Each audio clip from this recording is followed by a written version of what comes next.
Hey, good evening and welcome to a special edition of ATL Prime Sports. Todd Corder here with you in the ATL and my producer Wayne in Memphis, Tennessee, snowbound, snowed in, I would assume, like the state of Texas, Arkansas, Louisiana, and etc. JJ will be back with us on Friday. We'll have a show live on Friday, ATL Prime Sports Edition. On Blog Talk Radio, you can catch us at 1-347-205-9631 or go www.blogtalkradio.com. Once again, JJ will join us two on Friday, along with Mark Mancini in Los Angeles. Wayne, how are you today? I'm doing pretty good. Staying warm, staying out of the cold. Didn't have any reason to go nowhere, so I didn't have to get out in it. Well, it was 28 here today was the high. Wind chill was as cold as 16. I thought I was back up in Michigan. And then when I saw pictures up there, I said, no, they got a ton of snow up there too. That snow line went from southwest Texas as far south as Padre Island. Yeah. It was 48 in Padre Island today, so they don't have anything. But Right. it goes all the way up, and it goes from the southwest to northeast. It got Nashville, you name it. It was an awful storm, and Dallas, ironically, is going to get 4 more inches of snow. So there's our weather meteorologist for the day. So we started out at 1 degree and got up to as high as 19, and tomorrow we're supposed to get a few more inches of snow.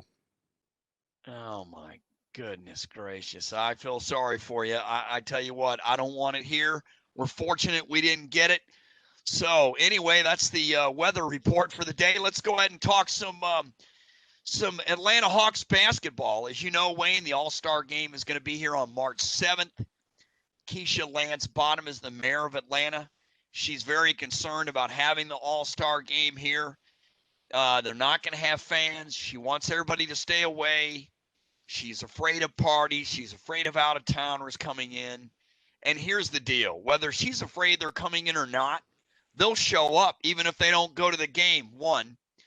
2, why not sell some tickets? Honestly, you sell tickets for the Hawks regular season games. The NBA obviously wants to have an all-star game. It'll make the league money. It's good for TV ratings, even though overall the ratings are down in the NBA for several reasons. We don't need to get into that. But, you're trying to salvage it. The players don't want to play, which is a mess. LeBron James has came out and, they don't want to play, but they understand why they have to play, so they'll do it. But what a mess. I mean, why even have an all-star game if you're not going to at least put some fans in the stands? You're doing it for the Hawks in a regular season game. Why wouldn't you do it for the All-Star game? Well, if you do things too close to normal in a situation like we're in, it doesn't give people very much opportunity to signal how much virtue they have. Well, and I just hate to get political here, so I may a little bit. Keisha Lance Bottoms did a pretty good job this summer when we had all the riots here and stuff. But this, to me, trying to not sell tickets and trying to keep folks away, to me, that's just folks will just come anyway. They don't care what a politician says. They just don't. They don't care. So I think if you just leave it alone and stay silent, you're almost better off. But she's trying to warn them not to come here. And I get it because of COVID and all that. And, you don't want people to get sick. And you don't want the hospitals to overflow, especially Grady and Emory. And I get all that. So I understand her concern. But at the same time, I think a few fans in the game is not really going to make much difference. What do you think? Well, if they spread them out enough, I know when I go to those University of Memphis games, we're so spread out, there isn't anybody within 25 feet of me. Right. They could do that same thing for the All-Star game. And actually, you know what they really could do? They could have people, they could have the healthcare workers like they did for the Super Bowl. Yeah. They could have those folks go for free and then sell some tickets to the general public spread them out, and it'd be great. Just think you're a healthcare worker, you're a basketball fan, you get to go to the NBA All-Star game for free. I just think the NBA is missing out here. Well, if the NBA would allow it, and I know they like to play in a very controlled environment, that's why all their stadiums are pretty much cookie cutter. They could actually set up a court in the middle of the Mercedes-Benz dome down there and just spread people out in that dome. You know what? That'd be really cool if they did have an all-star game there. I mean, I went to the NBA Finals back in 1987. I went to Game 5. It was Detroit against Los Angeles in a Pontiac Silverdome. 70,000 fans were there. Yeah. You know how I got a ticket? I filled up my gas at an Amoco station. I went to the tenant, and he gave me a ticket for $10. Now, I was in low nosebleed seats. I was a ways away. Yeah. But I'll never forget the experience. You know how much it cost me to park at that game, Wayne? I was in the Silverdome. Huh? $15. No. It was like $5. Oh, okay. Well, this is back in when you said 87. 87. Okay, yeah. No, excuse me, 88. I apologize. 88. Yeah, it was the NBA Finals in 88. They lost the series to 7 games to Los Angeles. They won the next series. They won it the next year in 89 against the Lakers, got revenge, and then beat Portland in 90. Anyhow, so anyways, we'll stay with the NBA. And before we do that, I just want to let you know you can get a hold of us on social media. Get a hold of all of us at ATL Prime Sports. You get a hold of myself at Corder Todd, Wayne at RWY Jr., and you can get a hold of JJ at JJ Get You One. So anyhow, that's how you get a hold of us. And you get a hold of Mark, actually, at Mancini Sports, and he's with us on Friday. We'll also have Deshaun Tate, and we'll be talking some college basketball and a little bit of the Atlanta Hawks, I'm sure, on Friday. And then we'll switch over, as of now, to the Atlanta Falcons, but we'll see if we get any breaking news or if anything changes. So now we'll stick with the NBA. We'll talk about the Atlanta Hawks. And Wayne, last night's performance, you can check out my Twitter account. You can check out what I typed on ATL Prime Sports. I'm not a happy camper. I mean, I wouldn't be either. I mean, Wayne, they don't play any defense.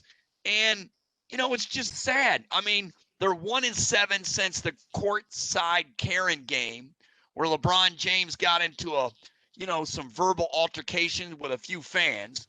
Let's see, with DeAndre Hunter, before he got hurt, they were 10th in defense. Yeah. And since then, they've been 27th. They allow 109 points a game with DeAndre Hunter, which to me is atrocious. It's way too much. And without him, they allow almost 119 a game. And, you know, they're 2-7 with Hunter. So, you know, they went from being a playoff team. Now they're out of the playoffs. And it's because they simply don't play any damn defense at all.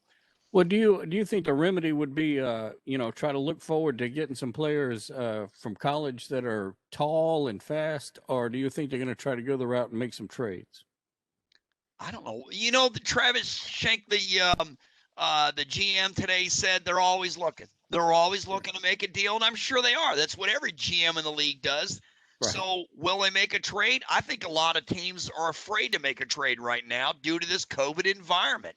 1, 2, they don't know if they're a contender, if they're not. There's a lot of teams that are borderline. And 3, Hawks, they don't – why make it? I mean, you know, just don't play any defense. I mean, Julius Randle went off last night for 44 for the Knicks. And I'm telling you, a lot of his shots were uncontested. No help side defense. No switch, no communication, and guys were just wide open without very little resistance, and it's really depressing to watch. Yeah, well, right now, I tell you, if Memphis didn't start doing better in the next few years, that John Morant guy is going to be out of here, and there ain't going to be nothing they can do about it. Well, you know, that's the thing. I'm glad you mentioned it because, you know, this is a superstar-driven league. Yeah. And to me, we'll get into that further down the road with talking about Draymond Green shortly. But, you know, the players I mean, it's all about the superstars. It's not about team. It's about I and me. Yeah. And it's like that in professional sports. Now, I don't think it is in the NHL. I watch a lot of the NHL. Their effort is 100% max all the time, and it's about team. They have very little drama in the NHL. They do have some. There's no question about it. In the NFL, there's some drama, but not as much as the NBA. And in Major League Baseball, there isn't a whole lot of drama.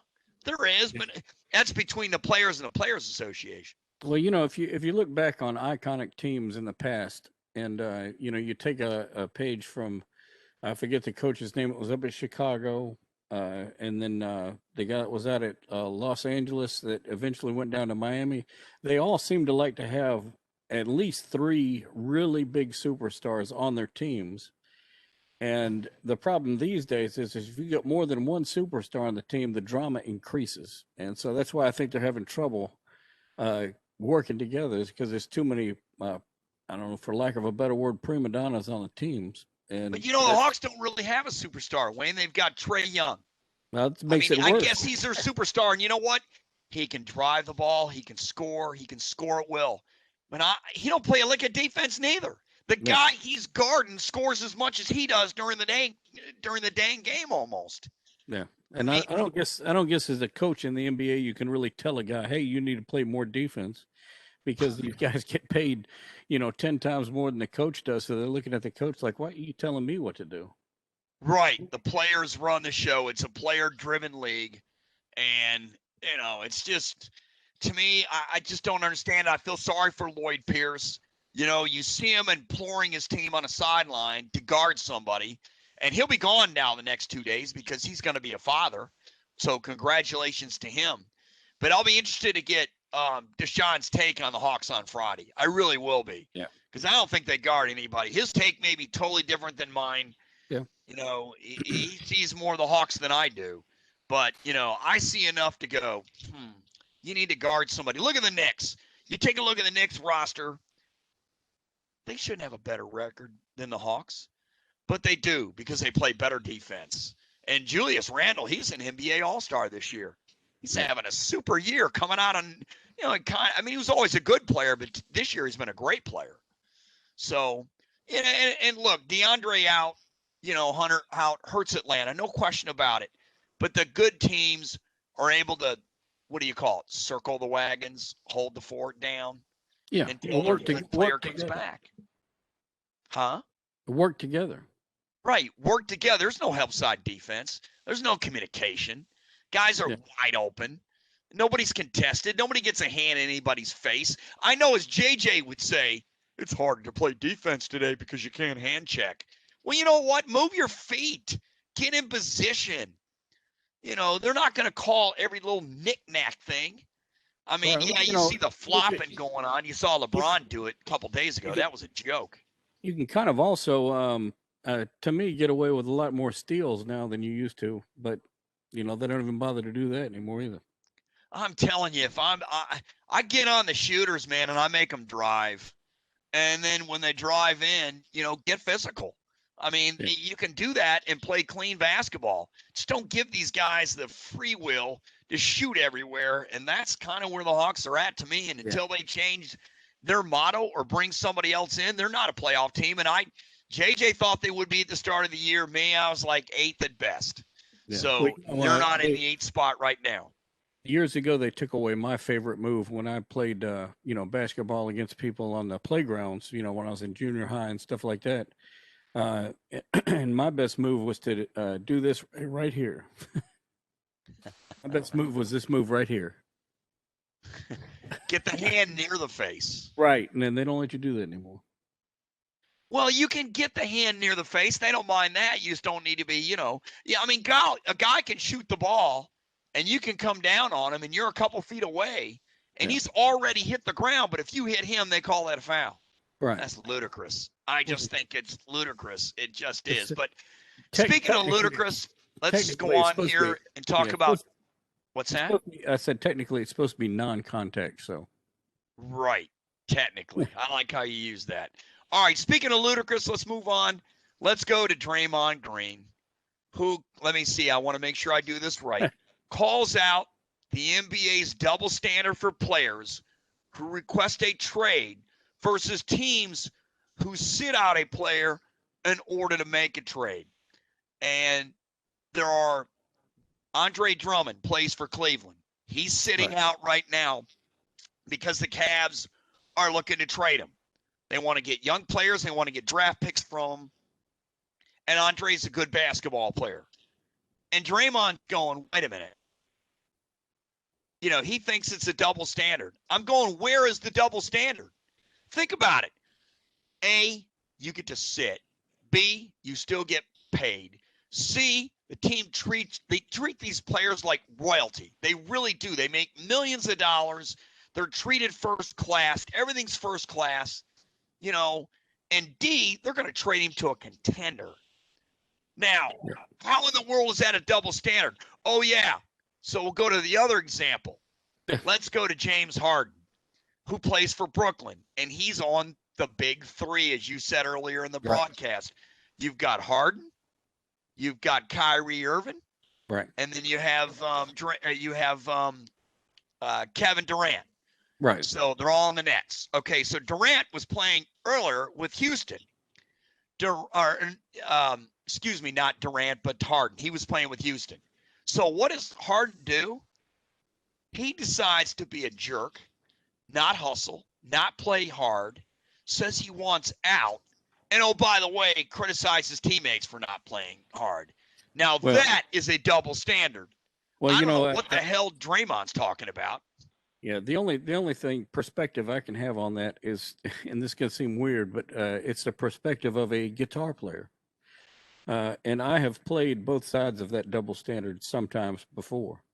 One of them is when you're hired to play on a record or on a session, and you contribute to it, and you've done your job, and you've gotten the pay for it, but they decide to leave your part off of the record.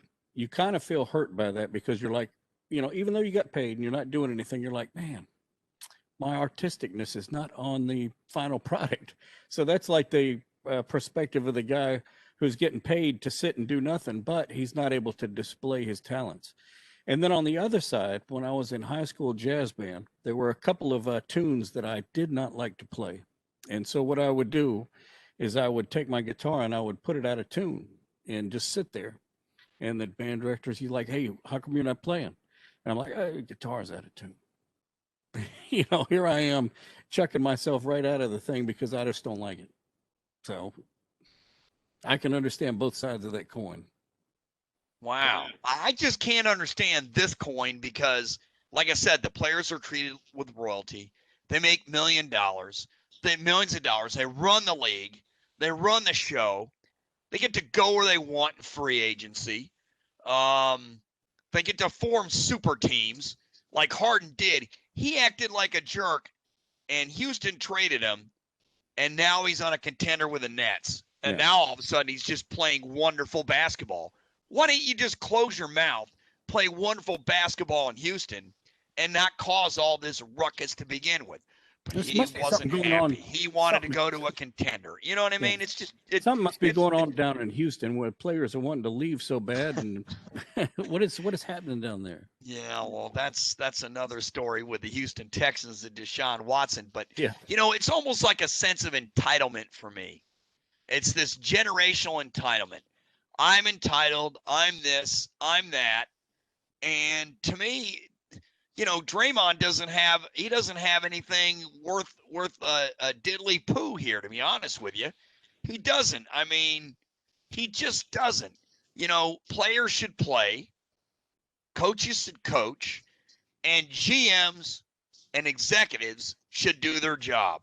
The players at all, you know, why can't every player be like Tom Brady, close their mouth, play as hard as they can, and be the best player they can be? Because that's what Tom Brady does. He doesn't cause a ruckus. He doesn't get into a management. Tom Brady strikes me as the type of player who could go on to coach if he wanted to, because he has such a good perspective on the game, and he knows when things aren't right, and he seems to know how to fix it. Well, and if you watch Draymond Green on the court, He gets into it a lot with the officials. He's a wonderful basketball player, an excellent passer. His teammates seem to really like him. He seems to get along well with them for the most part. Yeah. He hustles. He gives it all he's got. He was a really good player at Michigan State. He's from Saginaw, Michigan, which was up the road from where I'm from originally. So, hey, you know what we need? You know what we need for our show? We need a horn or a bell or something. And every time anything with Michigan comes up, we're going to have to ring that bell or honk that horn. oh man, you sound like Dave Cohen last night. I didn't even bring up the interviews in Michigan at all. Yeah. I just brought up where he was from, and he just had to be about 45 miles from where I am originally. Right. Oh man, you know what? I'm not going to say another word on Friday. I'm not. Well, Deshaun's from Michigan, so Right. he's from Lansing, so it's going to be brought up again. You guys are just going to tag me each and every way possible, aren't you? I don't see anything wrong with it. I just think we need to bring light to it and honk a horn, ring a bell. What do we need to do? Well, JJ with Georgia, you could do the same thing. Yeah. And you could do you with Memphis. It's very possible. Yeah, I could ring that bell. I could have rang it earlier when you were talking about John Morant. Yeah. So anyway, I just can't believe Green's comments, and I'll read it because this is unbelievable. Because when James Harden asked for a trade and essentially dogged it, no one's going to fight back that James was dogging it in his last days in Houston. Yeah, they were. But Houston was anyway, but he was castrated for wanting to go to a different team, and everybody destroyed that man. And yet a team can come out and say, oh, we want to trade that guy. Then that guy has to go sit. And if he doesn't stay professional, then he's a cancer. And he's not good in someone's locker room, and he's the issue. Draymond, that is called employer and employee. The employer controls the employee. The employer can sit the employee until they trade him in this case. And the employee, if he complains and moans and happens to get his way to go to another team, then that's on the employer. Yeah. Well, there's definitely different ways to look at it. And like I said, you can either try your best where you're at, regardless of what's happening, to display what talent you have, or you can slough it off because you just don't feel like it. And a lot of times I think these guys just don't feel like it. Again, they make millions and millions of dollars, and good for them. Yeah. Good for them. That's what called capitalism and a free market is. So good. I am just tired of professional athletes complaining about something when they don't have anything to complain about. I mean, the NBA has taken a lot of hit in the last 12 months, and we all know the reasons why. And it's just unfortunate because, the NBA used to be really fun to watch when Jordan played and Isaiah and Magic and Larry Bird and Julius Irving and et cetera. David Robinson. One of the things now we get in this LeBron James area, and it's all about me. Well, another thing used to make those days more fun was the fact that they only had two officials on the court, and those players got away with a lot more contact than they do now. Well, there's also a story, or Danny Cannell today on Twitter. I was impressed with what he said, because I'll yank it up here. Somehow, as a society, we have completely diminished the idea of being on a team. It's all about me. The worst part, the people that encourage and applaud this type of mindset. And I'm sure he was referring to the Duke basketball player who's now, he decided to go ahead and, take a pause, stop playing this season so he can get ready for the draft. What's the kid's name out of Duke? You follow college basketball a lot too. Is his last name Johnson? Is that who it is? I hadn't been keeping up with much of what goes on in any other conference except for the one Memphis is in. Right. So when is Memphis actually playing? While I well, status while I look this up. I can't remember the first player. Yeah. Well, the most recent postponement is this upcoming game versus Temple on Sunday, and again, it goes back to this contact tracing stuff. So I guess as the games approach, they reassess and decide if they're going to postpone or not. But so now it's been 3 in a row that are postponed from Memphis. They had the Cincinnati game at Memphis, and then the Houston game at Houston, and now the Temple game, which was supposed to have been played here at the FedEx Forum.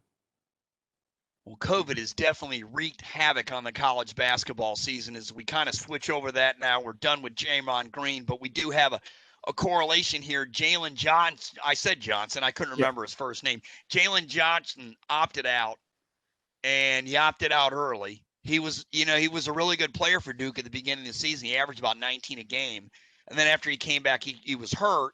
He still may be hurting now, but he's averaging around 11 since then. And, I just don't get it. I think it's a bad look to quit in the middle of the season. And that's what the hell it is. They quit. There's no ifs, ands, and buts about it. He quit. He got the backing of Mike Krzyzewski, who's a Hall of Fame basketball coach. He's going to stick up for his players, and I get it. But this, to me, just sets an awful precedent for the future that if you want to quit, you can. And Duke is in danger of making the tournament. I think it'll be the first time in 24 years they may not make the NCAA tournament. Michigan State is 22 years, and Izzo's a great coach at Michigan State. They're in danger of making the tournament. They were losing to Purdue tonight. Yeah, well, I hadn't even checked any of those scores out, but it's an ebb and flow with college basketball. No one, Gonzaga's been knocking on the door for such a long time. It almost feels like maybe it's time for them to become the national champions. Yeah, that's a great point, Wayne. Duke, they're 8-8 overall, 6-6 in the ACC. Michigan State going tonight was 10-8 overall. Well, look at the Big 12. They're going to be out, but you mentioned Gonzaga. You know what? They deserve the 1 seed right now. They've been the best team all year. What do you think? And, you look at a team like Kentucky, which is typically good in the SEC, and they absolutely stink this year. They do. They're not going to make the NCAA tournament unless they win the SEC tournament. Right. That's incredible. The Blue Bloods, Michigan State, Duke, Kentucky. Indiana used to be a blue blood. I don't count them as a blue blood anymore. They may not make the tournament. Right. And North Carolina, they're 12-7. I think they'll make it. They're 7-5. If they started faltering, they would not be in the tournament. Wouldn't that be that would just be weird. Yeah. Well, but that's what COVID has done to college basketball this year. Yeah, I'm gonna look up here real quick and see what the SEC standings look like. Because isn't Auburn in first place in the SEC? I've got it right here. Yeah. Auburn's the SEC this year is interesting. Georgia started off really good, and they have just tailed. I mean, they're 13-8 in overall, 6-8 conference play. I don't see them making the tournament. The SEC, they do have 4 ranked teams, but there's so many teams in front of them. I don't see Georgia getting in. Well, Alabama, you want to talk about a good team this year. Hey, and that's with a third-year coach there? At Alabama? Yeah. I don't think Nate he's done it for Odoms. very long. Nate Odoms is the head coach, correct? Right. And then, Arkansas and then Missouri, to me, is kind of a surprise because they were absolutely horrendous not too long ago. Right. I mean, think about that. Nate, it's Nate Oates. I was thinking I got him mixed up with a great player who used to play for the Buffalo Bills, Nate Odoms. He played in the secondary for years. So anyway, but it's Nate Oates. I'm sorry. I apologize for that. So anyhow, what a season. I mean, the SEC is weird without Kentucky. Alabama, as you know, they won the title in football. Now they have a good basketball team. Could you imagine the SEC going, oh, no, not Alabama. Not them. They already run the roost in football, not them in basketball. But, back to what we were saying about Jalen Johnson, opting out. To me, it's just a bad look. What do you think? I would have to know more about the circumstances behind it. But to me, if the coach is supporting him in that, then that kind of gives a lot of credence to the fact that maybe it's not as bad as it looks like on the surface. Well, it's an interesting take because it is, Krzyzewski is giving a lot to it. And I respect Mike Krzyzewski extremely highly, much more than. Oh, I do. I think he's one of the best coaches in college basketball. And if he's given his blessing for it, then maybe I just need to trust he knows what he's doing. Well, there's no question about it. And I agree with you in regards to all that. But, maybe sit out. Just say he's injured. Don't play him the rest of the year. Just get away from this opt-out bad look. That's probably the one way, let the fans speculate, the media and everybody else. But just to stop, I don't, I mean, Duke, people are questioning, is this why he's really sitting out? Or is it because Duke is losing games? No, I don't think Duke would ever do that. And I don't think anybody else should have the right to inquire and ask Mike Krzyzewski that. I think you've crossed the line as a journalist or an opponent or another head coach. I do think that crosses the line, don't you? Or, it could be just the opposite, too, that he's wanting to be so transparent about it that he's not wanting to give the chance to fans or media or anybody else to start speculating about things that aren't true. And he's just saying, hey, if the dude wants to quit, just say I quit. It's just such a bad look. But you're right. It's another take. I'm glad you brought up the take because I can't wait to get Deshaun Tate's take on Friday on ATL Prime Sports. We'll ask him about that, and we'll ask him sort of what we're talking about today. He'll go into other detail. We'll talk some more college basketball with him, and I'm sure some pro on Friday, which would be our next show on ATL Prime Sports. You can listen in at 1-347-205-9631 or www.blogtalkradio.com. I'll be there. You'll be there, Wayne.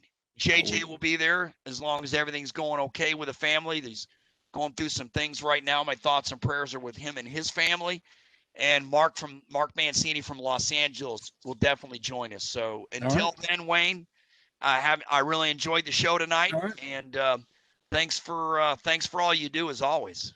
All right, well, we'll look for this one on YouTube, and we'll move on to Friday. We'll move on to Friday. All right, everybody, as JJ would say, get you one. Right. Good night, everybody.